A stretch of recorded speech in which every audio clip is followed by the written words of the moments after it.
Hi అండి, నమస్తే. నేను మీ స్వప్న. ఈరోజు ఒక మంచి టిప్ అండి. అది ఉల్లిపాయ పేస్ట్ అండి. ఉల్లిపాయ పేస్ట్ ముక్కలుగా కట్ చేసి మిక్సీ పట్టే పని లేకుండా అండ్ అలానే రోట్లో వేసి దంచే పని లేకుండా చాలా అంటే చాలా ఈజీ ఈ పేస్ట్ని అయితే మీరు రెడీ చేసుకోవచ్చండి. అస్సలు మిక్సీ పట్టే పని లేకుండా చాలా తక్కువ శ్రమతో ఈ ఉల్లిపాయ పేస్ట్ని అయితే మీరు రెడీ చేసుకోవచ్చండి. దానికోసం గ్రేటర్ని తీసుకున్నానండి.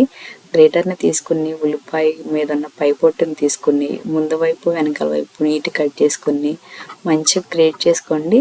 అలా గ్రేట్ చేసే టైంలో మీకు చాలా మంచి పేస్ట్ అయితే వస్తుందండి. మిక్సీలో పట్టినట్లే వస్తుంది చాలా వరకు. మీరు ఒకసారి ట్రై చేయండి. ఆ ఉల్లిపాయని ఇట్లా గ్రేట్ చేసే టైంలో ఆ లాస్ట్ ఉన్నదైతే చేతికి తగిలి కొంచెం కట్ అయిన ఫీలింగ్ వస్తుంది. సో అది కొంచెం మాత్రం లాస్ట్లో కొంచెం వదిలేసి వంట చేసే ప్రతిసారి మనం మిక్సీ తీయలేమండి. ఆ టైంలో చిన్నపిల్లలు పడుకుంటారు, ఫోన్ కాల్స్ వస్తాయి, ఇంట్లో ఎక్కువ మంది ఎవరైనా ఉన్నప్పుడు కొంచెం డిస్టర్బెన్స్ ఉంటుంది.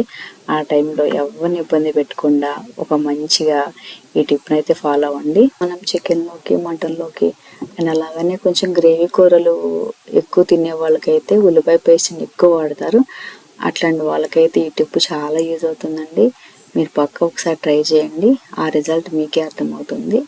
ఈ వీడియో కనుక మీకు నచ్చినట్లయితే ప్లీజ్ లైక్ చేయండి, షేర్ చేయండి అండ్ అలానే సబ్స్క్రైబ్ చేయండి. Thanks for the watching.